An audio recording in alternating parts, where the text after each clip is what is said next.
find out things about the world, to gather knowledge, and to understand how things work, that's what it means to look for insight. A big part of this is wondering which knowledge we think we have about the world is indeed true. Let's get started asking how we can know things are true. Basically, we want to talk about verification. Verification means to establish if something, for instance a claim, is true, accurate, or real. The word comes from the Latin word veritas, which means truth.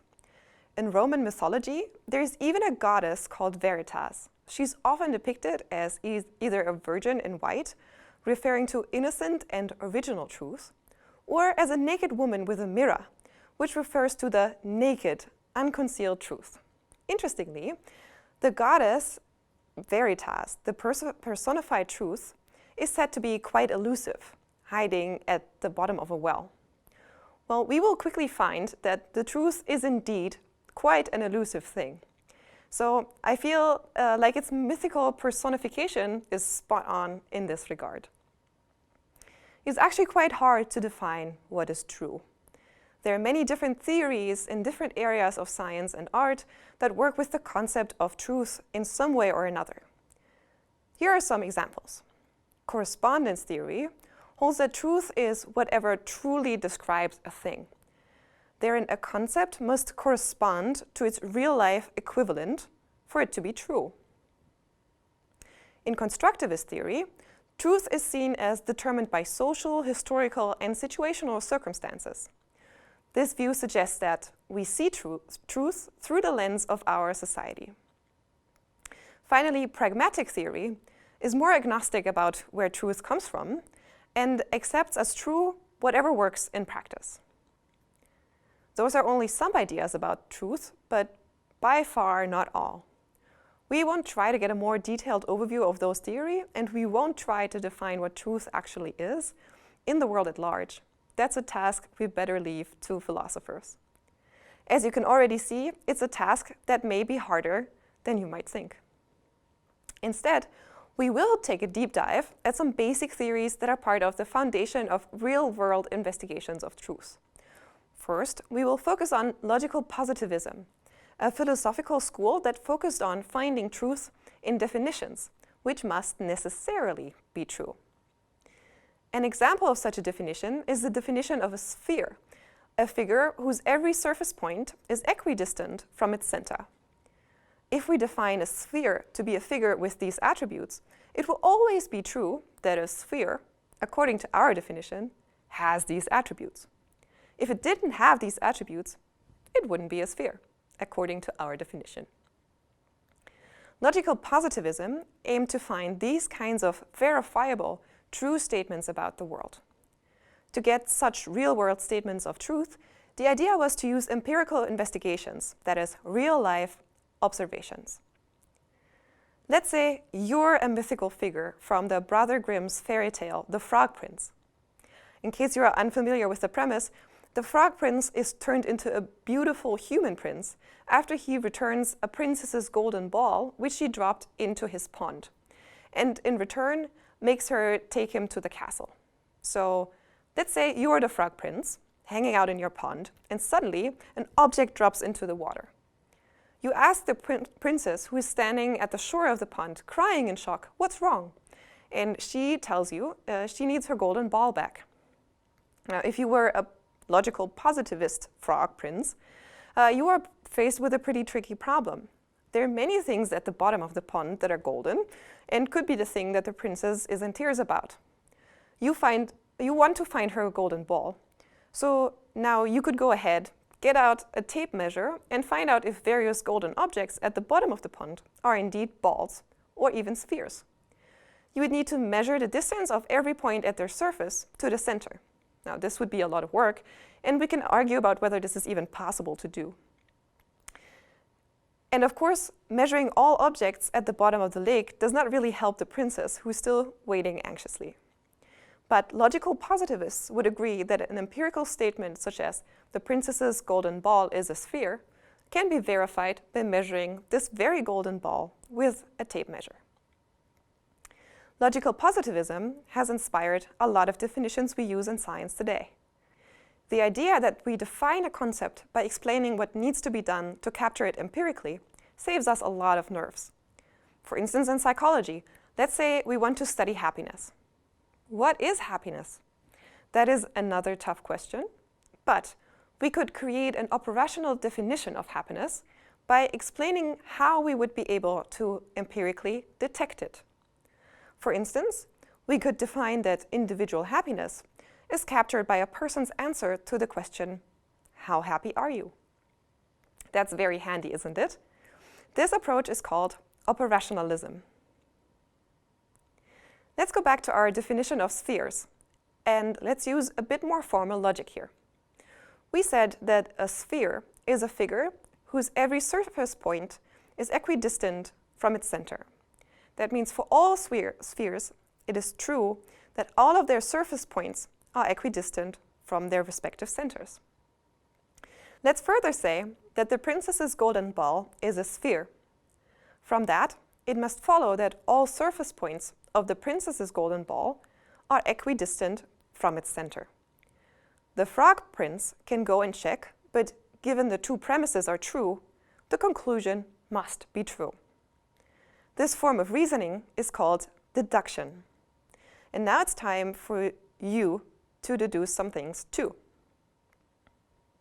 Formulate a deductive conclusion from these two statements. All frog princes are benevolent. Arthur is a frog prince. What is the conclusion you can draw based on deduction? Have you got it? All right? Okay, so the conclusion would be that Arthur is benevolent. Here's another exercise.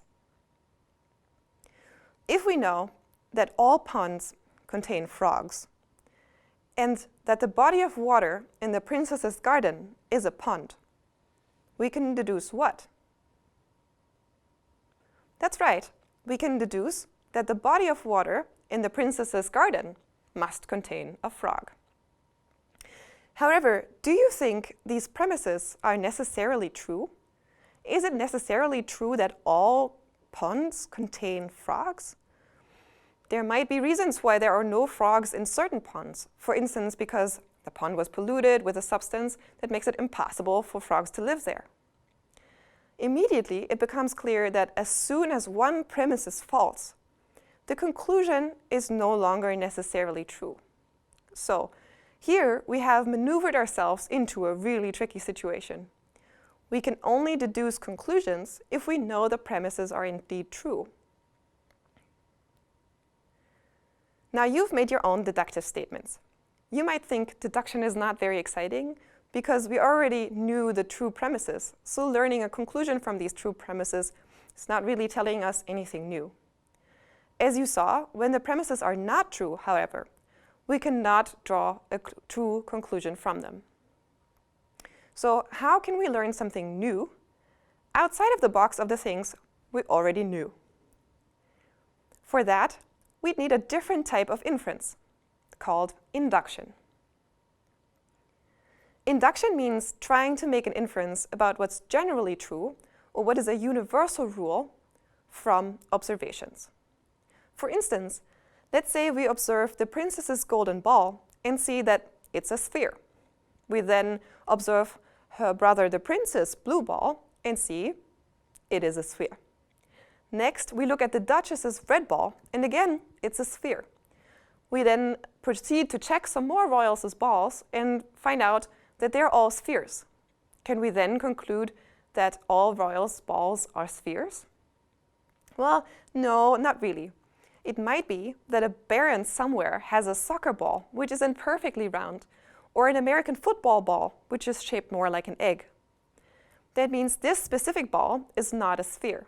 This ball would then render the statement that all balls are spheres false.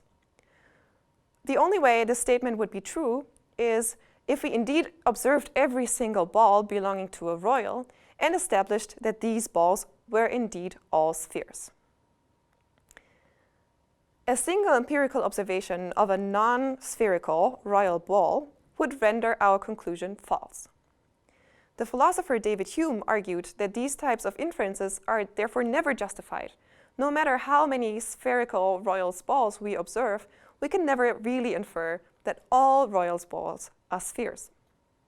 Basically, the argument is that we can never learn anything new without induction, but we can never really rely on our inductions to capture the truth. Let's put this into practice some more. Given the observation that Freddy the frog is green, Matilda the frog is green, Bertha the frog is green, and Leonard the frog is green, would it be permissible to conclude that all frogs are green? Again, no, not really. As soon as we would find out that José the frog is not green, the conclusion would be proven false. Let's try another example. If the princess's carriage didn't break on the first day of use, neither on the 100th day, the 150th day, or the 180th day, is it permissible to conclude that the princess's carriage is unbreakable? Again, no. If it breaks on day 181, this would prove us wrong. Finally, here's a last exercise. You will see this is not actually induction, but rather deduction again. If we know for a fact that all frogs are green and that Freddy is a frog, can we conclude that Freddy is green? Yes, given that we know for sure that all frogs are green, we can indeed draw this conclusion. Whew. But you can imagine how hard it would be to go and look at all frogs that exist anywhere in the world. More about that later. For now, let's summarize this part of the course. We have gained a glimpse at what different schools of thought define as truth, and how logical positivists use logical statements to formulate true conclusions via deduction. We have also seen that induction doesn't allow us to formulate true statements. In both cases, empirical observations, seeing what's really out there in the world, are really important to determine if statements about the real world are indeed true. Now that we've seen that this is tricky to find out if things are true, in the next part of the course, we will try to see if at least we can find out what things are false.